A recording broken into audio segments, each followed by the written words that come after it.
bati umunyarwanda yaciye umugani aravuga ati musheru bayibwiye ko ari nziza uwo munsi bwira itarishije hitawe urambabaje. Ibi nibyo byaraye bibaye kuri Miss Photogenic 2019 Muyango Claudine, ngo nyuma yo kubwirwa ko yaguze imodoka nziza ngo yumvishe ko bihagije ngo iyo modoka ihinduke saro, ngo ihinduke hoteli, ngo ihinduke akabyiniro, ngo ihinduke buri kimwe cyose yari akeneye muri ako kanya. Yego ko ibyo ntubimbaze by'abagore bajya kwinywera amayoga bagenda ndeba ntawumpa ni 10 ngo nibyibura dore mbona bagenda ngayigira hoteli ngo ubwo yagaragaraga mu modoka ngo ari kugenda abyina, ngo ikindi kandi ari kugenda yirira mbaga. Uti ibyo byagenze gute rero? Ngo niba zakubwira ko abuzukuru ba Satani ntaho bataba, ngaho waba uri hose ngo umwuzukuru wa Satani muba muri kumwe ngo ntuzigere ubihakana. Ndagaruka ngira mani njye kwihagarika bro. Ngo umuntu utazwi yagize gutya afungura urubuga rwa Twitter ngo nta kindi kimujyanyeho ngo uretse guharabika Muyango Claudine, ngo areba izina ryiza yakiyita ku buryo nta muntu wapfa kumukeka, ngo yita Keti Bashabe. Ngo ubwo rero nibwo benshi batunguwe no kubona Keti Bashabe ngo postinze amafoto ya Muyango atwaye imodoka ngo ari kugenda vibinga yirira baga. Urambabaje. Ngo yarangiza agahita ataginga polisi y'u Rwanda. Benshi ku mbuga nkoranyambaga bahita batangira kwandikira Muyango bati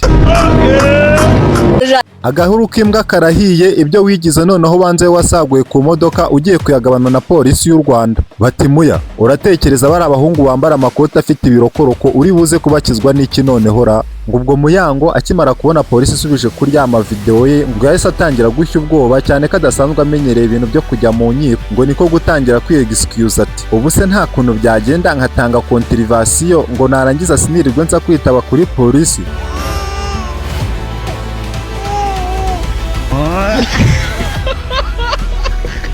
ngo umuvugizi wa polisi ngaramubwira ati reka uramenya ugomba kuza hano tukabanza tukaganira tukanakugira inama, kubera ko iyo ugaragara uri gukora ibintu nka biriya hari abantu benshi buri kugumura. Muri iki gitondo cyo kuwa kane ibyo Muyango yakoze byo noneho nagahoma munwa, ngo kazi ni kazi yagiye gutangira. Muyango yicaye ku biro bya polisi kugeza ubu tuvugana nta makuru arajya hanze ku byo Muyango yaganiriye na polisi, cyane ko Muyango nawe ubwe adashobora kwemera kubishyira hanze, gusa buriya n'ubujyanama yabufasha. Gusa n'ubundi utajyana aka kantu ko kuregana kuri social media ko nakavuba. Uti byagenze bite rero? 2024 nibwo The Ben yagaragaraga ari mu modoka atwaye imodoka ariko nta mukandara yambaye, ari kugenda acuranga cyane, ikindi kandi ari kuvibinga indirimbo. Ubwo rero umuntu utazwi yagize gutya afata amafoto The Ben arangije apostinga ku rubuga rwa Twitter nawe ataginga polisi. Icyo gihe polisi yahise ihamagaza The Ben nk'uko yahamagaje Muyango ngo ajye gusobanura iby'ayo mavideo. Ubwo The Ben nawe yitabye polisi umutima uri mu mutwe, arangije agezeyo bamusaba kutazongera gukora amakosa nk'ayo ngayo kubera ko bano basitari babareberwaho n'abantu benshi. Gusa nk'uko bajya bavuga ngo ubwira uwumva navunika, The Ben we kumubwira ubanza bisaba kuzana ingoma. Ejo bundi 2025 The Ben hongeye kugaragara amavideo ye ari gutwara imodoka nabwo vibinga nk'uko byari byagenze mbere. Polisi y'u Rwanda yongera kumutumizaho. Icyo gihe cyo The Ben ntacyo yari afite cyo kwireguza uretse kugera imbere ya polisi ubundi akituriza akicara akababwira ati muci inkoni zamba kuko ntacyo mfite cyo kuvuga nisubiracyaha. Polisi y'u Rwanda yicaje The Ben iramuganiriza imubwira ko niyongera gukora ikintu nk'icyo ngicyo atazongera kubabarirwa, azashyirwa muri gereza byibuze nk'iminsi 3 akabanza agasobanukirwa. Kuva icyo gihe kugeza n'ubu ngubu hari hatarongera kugaragara amavideo ya The Ben atwaye imodoka nta mukandara yambaye. Ubwo rero Muyango niwe waje kuba igitambo cya The Ben. The Ben niwe wari waramenyereye gufatirwa mu byaha nk'ibi ngibi.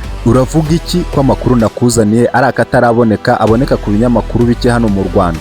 Wari uzi ko se Nyambo n'umugabo we bamaze kwidekarara bakajya kuri social media rwose bakihandagaza bakavuga ko bari gusaba imbabazi Miki ndetse na Aga Promota? Mu magambo ya Nyambo ndetse n'umugabo we kuri Rwanda bageze bati turi excuse kuba tutarabashije gutumira Miki ndetse n'umugabo we Aga Promota, ntabwo ariko twabishakaga, gusa twagize gahunda nyinshi kandi mwarabibonye ko ibintu byose byabaye mu buryo busa n'ubutunguranye. Ubwo rero icyo tubasaba no kuzabasha kwitabira ubukwe bwacu bwa nyabwo, ikindi kandi muzagiramo na role ikomeye.